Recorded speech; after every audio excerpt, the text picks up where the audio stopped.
평양사이버전 핵심부가 갑작스레 봉쇄됐습니다. 정찰총국 산하 전산 전투부 중자 이영기가 사라졌습니다. 바로 저입니다. 저는 북한 해외 해킹과 비자금 시스템의 핵심 관리자였습니다. 암호화폐 탈취, 외국 은행 침투, 김정은 가족 계좌 관리까지 제 손끝에서 이루어졌습니다. 저의 12살 딸은 심장병 진단을 받았습니다. 하지만 평양병원은 수술을 거부했습니다. 이유는 단 하나였습니다. 정치적 불신 가정. 저는 우연히 해외 의료 자료를 보게 됐습니다. 같은 병으로 수술받은 아이들이 수백 명이었습니다. 완치율은 90%였습니다. 치료 가능한 병이었습니다. 보이부가 제 접속 기록을 발견했습니다. 은밀한 감시가 시작됐습니다. 왜 치료 가능한 병을 치료하지 않는가? 왜 보이부는 진실을 숨기는가? 저는 무엇을 보고 체제를 의심하게 되었는가? 20년간 믿었던 모든 것이 무너졌습니다. 저는 끝내 단 한 명의 목격자가 되어 탈출과 증언을 결심했습니다. 오늘은 북한에 보이지 않는 전쟁 뒤편을 지켜본 한 사이버 중자의 증언을 들려드리겠습니다. 이 이야기가 누군가에게 용기가 되길 바랍니다. 구독과 좋아요로 함께 해주세요. 저는 평양과학자 거리 23층 아파트에 살았습니다. 창문으로는 주체 사상탑이 보였습니다. 아내 박설령은 정보과학원에서 행정강사로 일했습니다. 딸 하린이는 평양 제1중학교 6학년이었습니다. 성적은 항상 상위권이었죠. 그해 9월 어느 날이었습니다. 퇴근 후 집에 돌아왔을 때 아내의 얼굴이 창백했습니다. 동무 하린이가 학교에서 쓰러졌습니다. 지금 병원에 있습니다. 심장이 철렁 내려앉았습니다. 우리는 급히 평양 제1학생 소년병원으로 달려갔습니다. 의사가 진단서를 내밀었습니다. 심장전도 계통 이상입니다. 수술이 필요하지만 위험도가 높습니다. 그의 목소리는 차갑고 기계적이었습니다. 수술 일정은 언제쯤 잡을 수 있습니까? 제가 물었습니다. 의사는 고개를 저었습니다. 현재로서는 불가능합니다. 무슨 사유로 불가능하다는 겁니까? 아내가 다급하게 물었습니다. 의사는 진단서 뒷면을 가리켰습니다. 거기에는 작은 글씨로 적혀 있었습니다. 정치적 신뢰 부족 가정 우선 배제. 그 8글자가 제 눈에 박혔습니다. 다음 날 아침 출근길은 평소와 같았습니다. 전철을 타고 전산 전투부로 향했습니다. 하지만 제 머릿속은 어제 본 진단서로 가득했습니다. 정치적 신뢰 부족 가정 우선 배제. 그 8글자가 계속 떠올랐습니다. 사무실에 도착했지만 일이 손에 잡히지 않았습니다. 당시 평양에서는 모든 것이 정치적 신뢰도로 결정됐습니다. 병원 치료 순서도 학교 배치도 배급량도 마찬가지였죠. 저는 그 사실을 알고 있었습니다. 하지만 제가 그 대상이 될 줄은 몰랐습니다. 저는 15년간 충성했습니다. 김정은 직속 보고까지 했던 사람이었습니다. 점심시간에 동료 최참모가 다가왔습니다. 이 동무 요즘 안색이 안 좋은데 무슨 일인가? 그가 물었습니다. 아닙니다. 괜찮습니다. 저는 거짓말을 했습니다. 그는 제 어깨를 두드렸습니다. 몸 관리 잘하게. 우리 같은 사람은 대체 불가능하지 않나? 그의 말은 위로가 아니었습니다. 경고였습니다. 오후 3시쯤 보이부 강무석 지도원이 제 자리로 왔습니다. 이 동무 잠깐 나와보게. 그가 말했습니다. 복도 끝 작은 방으로 갔습니다. 그곳에는 컴퓨터 한 대가 있었습니다. 화면에는 제 접속 기록이 떠 있었습니다. 최근 이 동무가 접속한 사이트 목록일세. 강무석이 화면을 가리켰습니다. 여기 보게. 9월 15일 오후 10시 30분. 미국 존스 홉킨스 병원 사이트 9월 17일 오전 1시 독일 베를린 심장센터. 이게 뭔가? 그의 목소리는 차가웠습니다. 업무상 필요한 자료 검색이었습니다. 저는 침착하게 대답했습니다. 해외 병원 시스템 보안 취약점을 분석하려던 겁니다. 거짓말이었습니다. 하지만 달리 방법이 없었습니다. 그래. 강무석이 고개를 끄덕였습니다. 하지만 이 동무딸이 최근 병원에 입원했다지. 그것도 심장 문제로. 그는 이미 모든 것을 알고 있었습니다. 개인적 목적으로 국가 전산망을 사용한 건 아니겠지. 그가 제 눈을 똑바로 봤습니다. 절대 아닙니다. 저는 단호하게 말했습니다.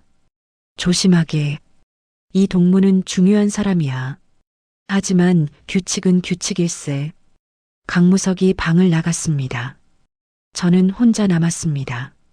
식은땀이 등을 타고 흘렀습니다. 저녁에 집에 돌아왔습니다. 아내가 진단서를 들고 있었습니다. 동무 이것 좀 보십시오. 그녀가 진단서 뒷면을 가리켰습니다. 거기에는 더 작은 글씨가 있었습니다. 우선 배제 사유 가족 중 해외 자료 열람 기록 있음. 제 행동이 가족 전체를 위험에 빠뜨리고 있었습니다. 눈을 감아도 머릿속이 잠시도 가라앉지 않았습니다. 보이부는 저를 의심하기 시작했습니다. 동료들은 거리를 두기 시작했습니다. 20년간 쌓아온 신뢰가 무너지고 있었습니다. 저는 창밖을 바라봤습니다. 주체 사상탑의 불빛이 감옥의 서치라이트처럼 느껴졌습니다. 그날 밤 11시였습니다. 아파트는 조용했습니다. 딸은 이미 잠들었고 아내는 부엌에서 설거지를 하고 있었습니다. 저는 거실 소파에 앉아 천장을 바라봤습니다. 보이부의 경고가 머릿속을 떠나지 않았습니다. 이대로는 안 된다는 생각이 들었습니다. 아내가 거실로 왔습니다. 손에 작은 물건을 들고 있었습니다. 단파 라디오였습니다. 동무 이것 좀 들어보십시오. 그녀가 속삭였습니다. 저는 놀랐습니다. 이게 어디서 난 겁니까? 제가 물었습니다. 그건 중요하지 않습니다. 일단 들어보십시오. 그녀가 이어폰을 건넸습니다. 북한에서 남한 방송을 듣는 건 반역죄였습니다. 적발되면 정치 범수용 소행이었죠. 가족 전체가 끌려갑니다. 하지만 저는 이어폰을 꽂았습니다. 이미 보이부 감시 대상이었습니다. 더 잃을 게 없었습니다. 화장실로 들어갔습니다. 문을 잠그고 환풍기를 틀었습니다. 소음을 만들기 위해서였습니다. 라디오 다이얼을 천천히 돌렸습니다. 잡음이 들렸습니다. 손이 떨려서 제대로 맞추지 못했습니다. 그리고 목소리가 들렸습니다. 여기는 자유북한 방송입니다. 남한 억양이었습니다. 이상하게 정겹게 들렸습니다. 오늘은 북한 주민 여러분께 의료 정보를 전해드립니다. 심장전도 개통 이상은 완치 가능한 질환입니다. 제 심장이 멈춘 것 같았습니다. 딸의 병이었습니다. 서울대병원 기준 수술 성공률은 95%입니다. 카테터 시술로 2시간이면 회복 가능합니다. 약물 치료만으로도 70% 이상 정상 생활이 가능합니다. 방송은 계속됐습니다. 북한에서는 이 병을 불치병으로 가르칩니다. 하지만 이것은 의학적 근거가 없습니다. 치료 가능한 병입니다. 라디오를 끄고 바닥에 주저앉았습니다.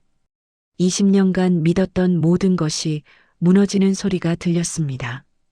체제는 거짓말을 하고 있었습니다. 치료 가능한 병을 불치병으로 만들었습니다. 왜? 통제하기 위해서였습니다. 가족을 인질로 잡기 위해서였습니다. 화장실에서 나왔습니다. 아내가 거실에서 기다리고 있었습니다. 들었습니까? 그녀가 물었습니다. 저는 고개를 끄덕였습니다. 치료할 수 있다고 했습니다. 제 목소리가 떨렸습니다. 그런데 우리는 못합니다.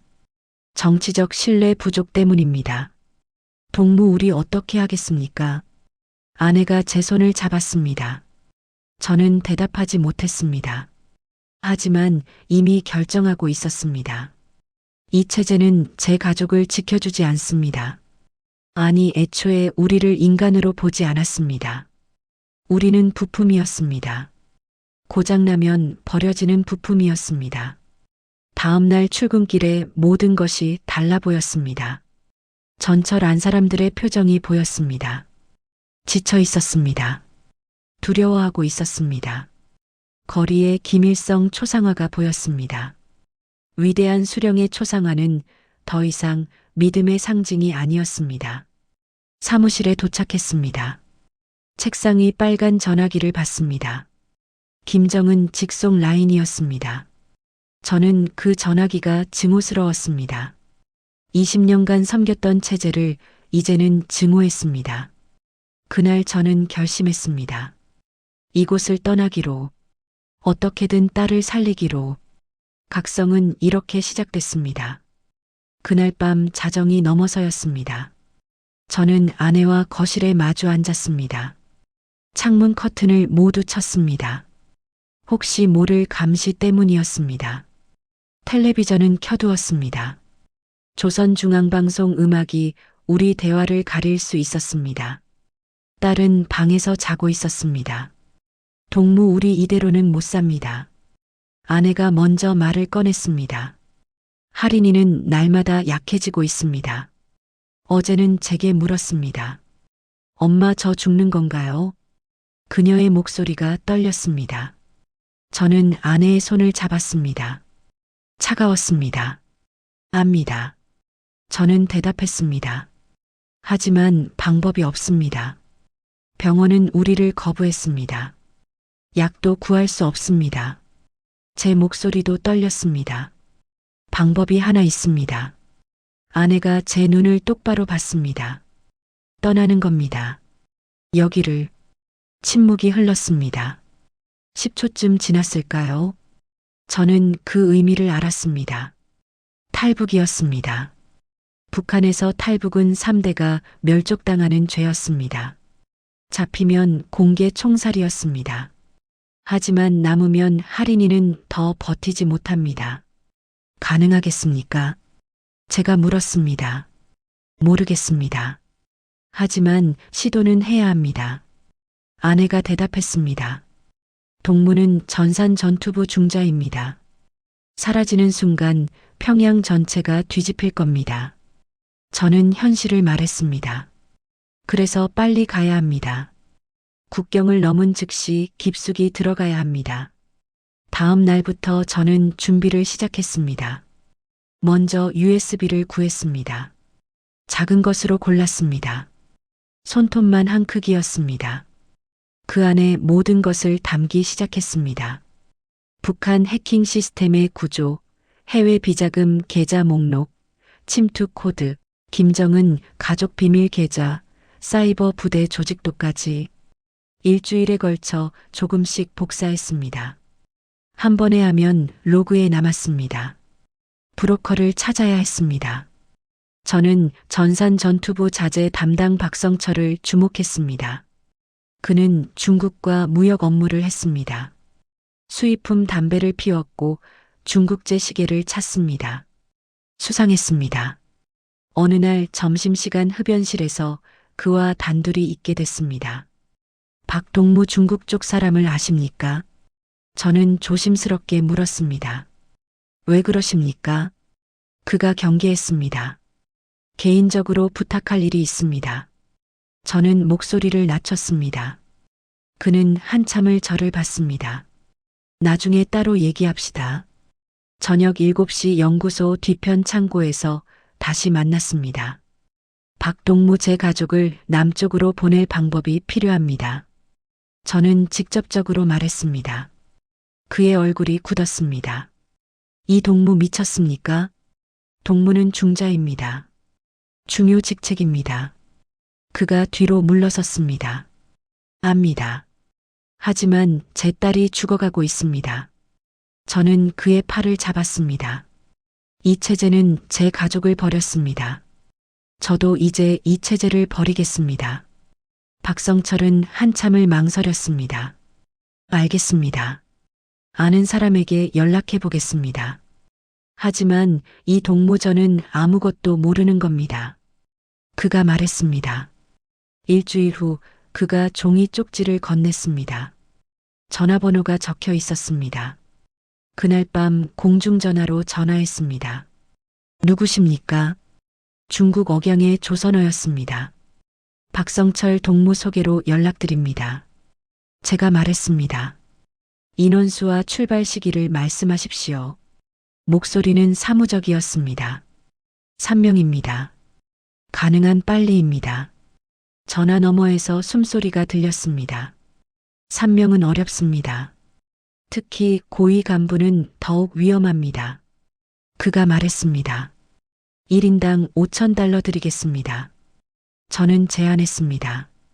2주 후에 연락드리겠습니다. 전화가 끊겼습니다. 저는 공중전화 부스를 나왔습니다. 그 순간부터는 되돌릴 수 없다는 걸 알고 있었습니다. 10월 17일 새벽 2시였습니다. 평양 아파트 23층 우리 집은 조용했습니다. 저는 작은 배낭 하나를 챙겼습니다. 옷세벌, 딸의 약, 물 한 병, 그리고 USB였습니다. USB는 속옷 안쪽에 꿰매 넣었습니다. 절대 발견되면 안 됐습니다. 아내가 딸을 깨웠습니다. 할이나 일어나야 한다. 조용히 해야 해. 딸이 눈을 떴습니다. 엄마 어디 가요? 작은 목소리로 물었습니다. 좋은 곳으로 간다. 내 병을 고칠 수 있는 곳으로. 아내가 속삭였습니다. 딸은 고개를 끄덕였습니다. 영리한 아이였습니다. 저는 문을 열기 전에 잠시 멈췄습니다. 20년을 산 집이었습니다. 딸이 태어난 곳이었습니다. 하지만 이제 감옥이었습니다. 문을 열었습니다. 복도는 어두웠습니다. 엘리베이터는 사용할 수 없었습니다. 소음이 났습니다. 계단으로 내려가야 했습니다. 23층에서 1층까지 계단을 내려갔습니다. 딸은 제 손을 꼭 잡고 있었습니다. 발소리가 나지 않도록 조심했습니다. 15층쯤 내려왔을 때 위에서 문 열리는 소리가 들렸습니다. 우리는 계단 구석에 숨었습니다. 누군가 위층으로 올라갔습니다. 순찰조였습니다. 5분을 기다렸습니다. 발소리가 사라졌습니다. 다시 내려가기 시작했습니다. 1층 로비에 도착했습니다. 경비원이 책상에서 졸고 있었습니다. 우리는 뒷문으로 빠져나갔습니다. 찬 공기가 얼굴을 때렸습니다. 10월 평양의 새벽은 추웠습니다. 브로커가 보낸 차는 300m 떨어진 공터에 있었습니다. 검은색 승합차였습니다. 불빛이 한번 깜빡였습니다. 신호였습니다. 우리는 빠르게 걸어갔습니다. 차 문이 열렸습니다. 빨리 타십시오. 운전사가 말했습니다. 차가 출발했습니다. 창밖으로 평양이 멀어졌습니다. 제가 태어난 도시였습니다. 20년을 헌신한 조국이었습니다. 이제 다시는 못 볼 곳이었습니다. 딸이 제 팔에 안겨 잠들었습니다. 얼굴이 창백했습니다. 평양에서 신의주까지 4시간 걸립니다. 운전사가 말했습니다. 검문소가 3곳 있습니다. 제가 처리하겠습니다. 동무들은 숨만 쉬십시오. 그는 이 일에 익숙한 사람이었습니다. 첫 번째 검문소는 평양 외곽이었습니다. 차가 멈췄습니다. 군인이 창문을 두드렸습니다. 통행증 보여주십시오. 운전사가 서류를 건넸습니다. 군인이 손전등으로 차 안을 비췄습니다. 우리는 숨을 죽였습니다. 화물 운송이십니까? 군인이 물었습니다. 그렇습니다. 신의주 무역회사 납품입니다. 운전사가 대답했습니다. 군인이 고개를 끄덕였습니다. 통과하십시오. 두 번째 검문소는 평안북도 경계였습니다. 이번에는 보이부 차량도 있었습니다. 더 꼼꼼하게 검사했습니다. 뒤에 탄 사람들은 누구입니까? 보이부 요원이 물었습니다. 제 동생 가족입니다.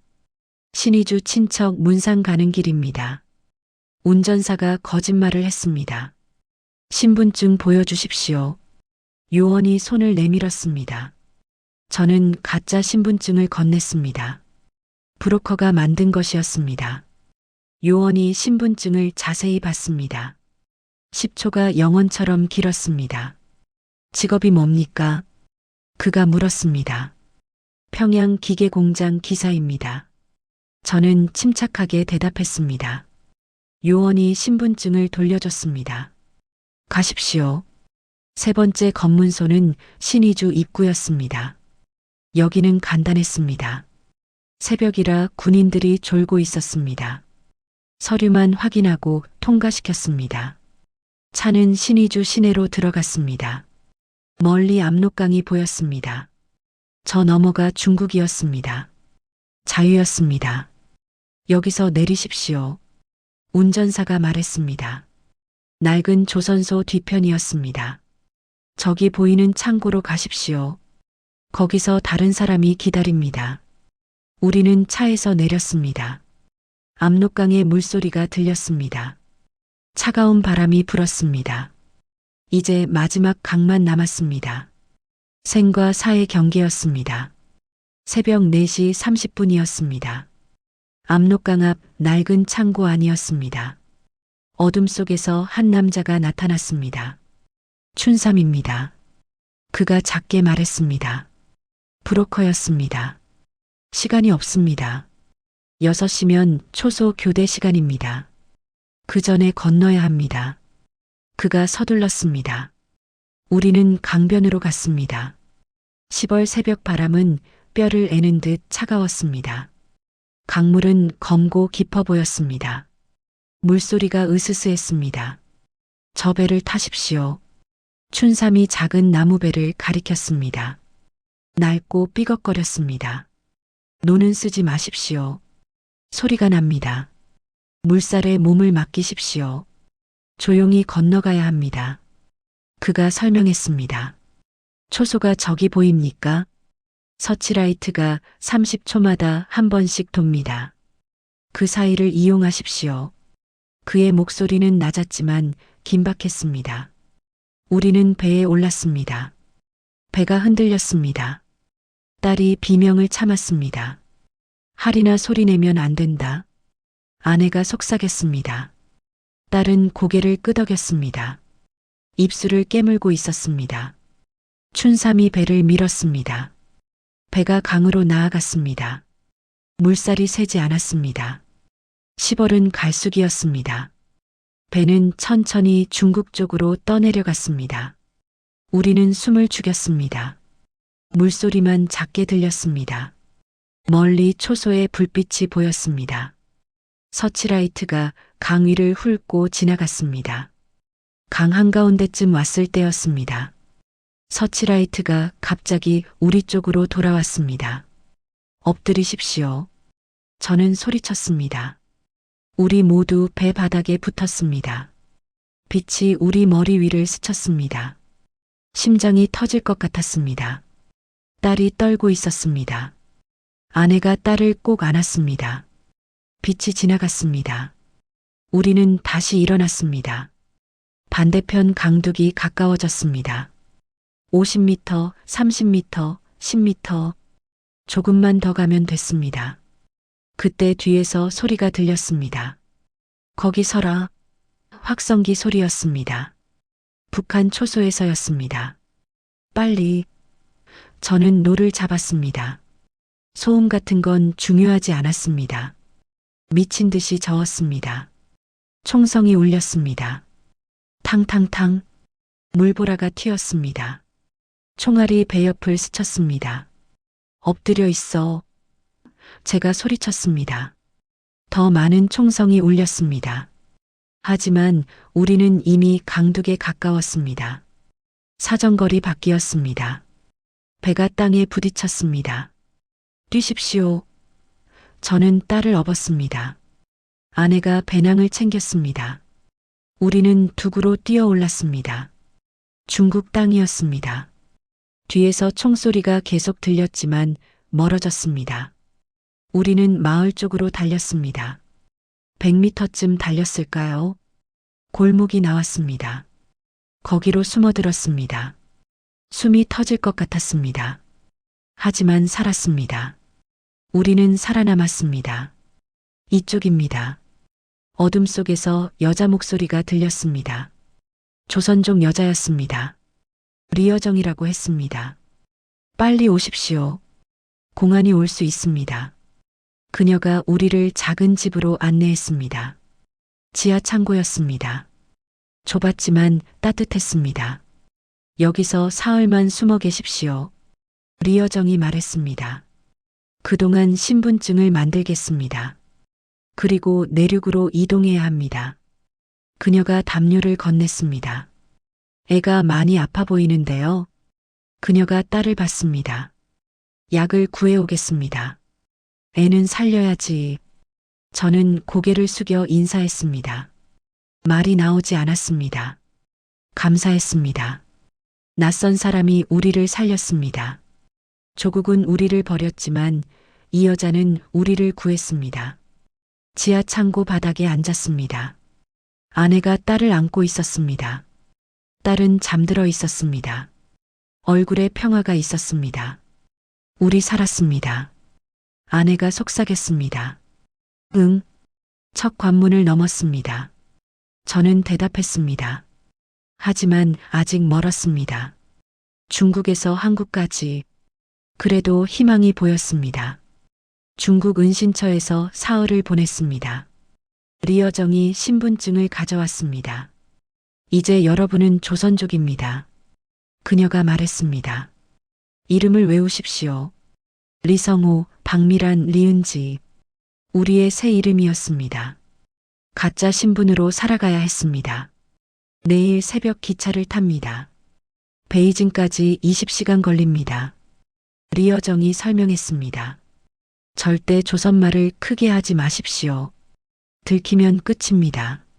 공안이 바로 신고합니다. 그녀의 목소리는 진지했습니다. 베이징에서 다른 사람이 기다립니다. 그 사람이 태국까지 데려갈 겁니다. 다음 날 새벽 4시 연길역으로 갔습니다. 사람이 많았습니다. 모두 중국인처럼 보였습니다. 우리도 그들 사이에 섞였습니다. 기차표를 끊고 플랫폼에 섰습니다. 주위를 계속 살폈습니다. 공안이 보일 때마다 심장이 뛰었습니다. 기차가 들어왔습니다. 우리는 조용히 탑승했습니다. 4인용 침대칸이었습니다. 문을 닫았습니다. 잠시 숨을 돌렸습니다. 아빠, 우리 괜찮은 거예요? 딸이 물었습니다. 응. 조금만 더 참자. 저는 딸의 머리를 쓰다듬었습니다. 기차가 출발했습니다. 창밖으로 중국 대륙이 펼쳐졌습니다. 끝없는 평야였습니다. 북한과는 달랐습니다. 넓고 낯설어 보였습니다. 하지만 우리는 여전히 도망자였습니다. 10시간쯤 지났을 때 열차 경찰이 왔습니다.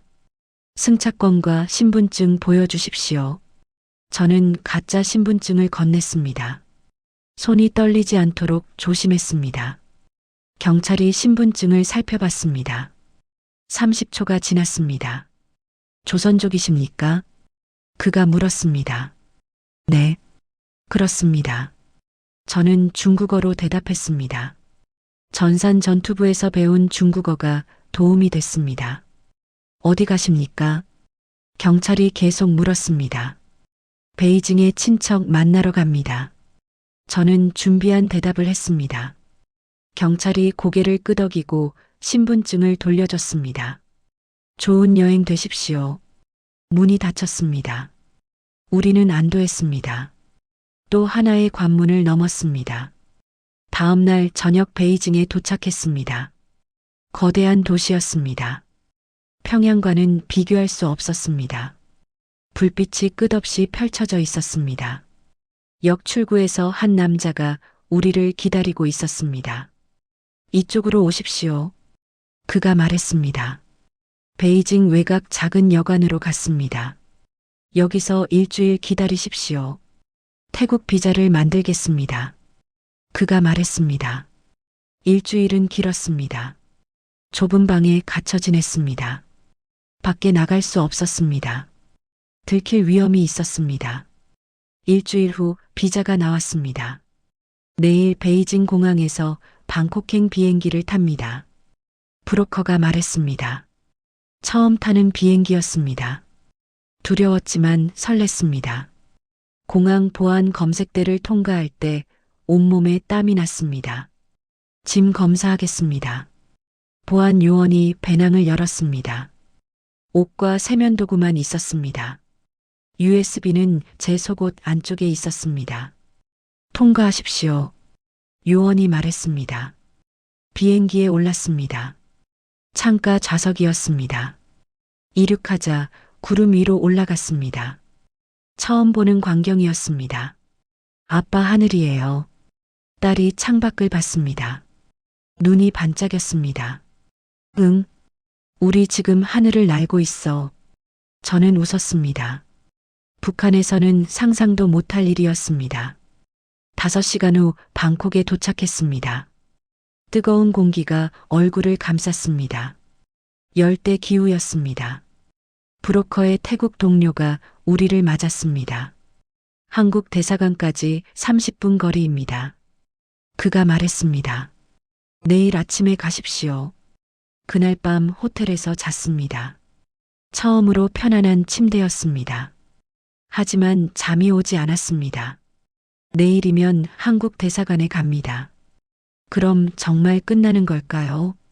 아내가 제 손을 잡았습니다. 동무 이제 얼마 안 남았습니다. 그녀가 속삭였습니다.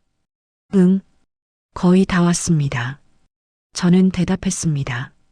다음 날 아침 9시였습니다. 우리는 한국 대사관 앞에 섰습니다. 태극기가 바람에 휘날리고 있었습니다. 제 평생 처음 보는 깃발이었습니다. 가슴이 뛰었습니다. 문을 열고 들어갔습니다. 경비원이 다가왔습니다. 무슨 일이십니까? 저희는 북한에서 왔습니다. 저는 말했습니다. 망명 신청하러 왔습니다.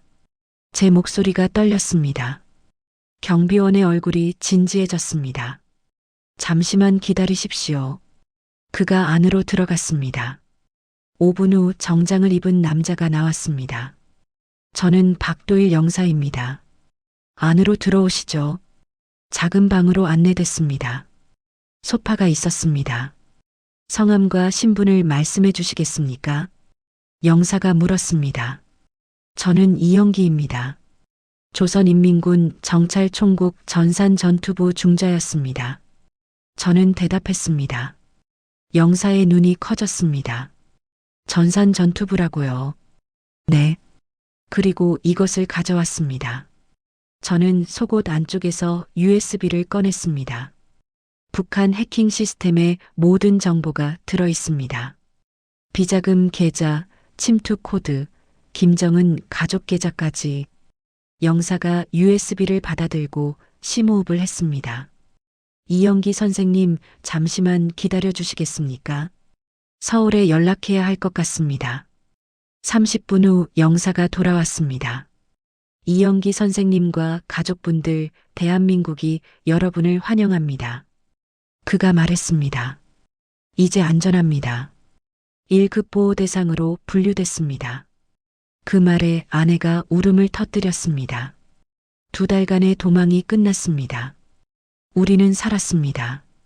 대사관에서 3일을 보냈습니다. 작은 방이었지만 안전했습니다. 한국 음식이 나왔습니다. 김치찌개와 불고기였습니다. 북한 음식과 비슷하면서도 달랐습니다. 훨씬 맛있었습니다. 딸이 처음으로 웃었습니다. 아빠, 이거 정말 맛있어요. 4일째 되는 날 서울에서 국정원 요원들이 왔습니다. 출국 준비를 하겠습니다. 하지만 조심해야 합니다. 북한이 추적하고 있습니다. 정시현 분석관이 말했습니다. 그날 밤 대사관 밖에서 이상한 차량이 목격됐습니다. 번호판이 없는 검은 차였습니다. 새벽에 출발하겠습니다. 비밀리에 공항으로 이동합니다. 박도일 영사가 말했습니다. 다음 날 새벽 3시 우리는 대사관 뒷문으로 나갔습니다. 외교관 차량에 탔습니다. 선팅이 되어 있었습니다. 공항으로 가는 길에 뒤를 확인했습니다. 차 한 대가 따라오는 것 같았습니다. 속도를 높이십시오. 영사가 운전사에게 말했습니다. 차가 빨라졌습니다. 뒤따르던 차도 빨라졌습니다. 하지만 공항 입구에 경찰이 있었습니다. 뒷차가 멈췄습니다. 공항에 안전하게 도착했습니다. 빠르게 체크인했습니다. 출국 심사를 받았습니다. 한국 대사관 임시 여행 증명서를 보여줬습니다. 통과하십시오. 심사관이 도장을 찍었습니다. 탑승구로 달려갔습니다. 비행기에 올랐습니다. 자리에 앉자 안도의 한숨이 나왔습니다. 이제 진짜 한국 가는 거예요. 딸이 물었습니다. 응. 5시간 후면 인천공항이야.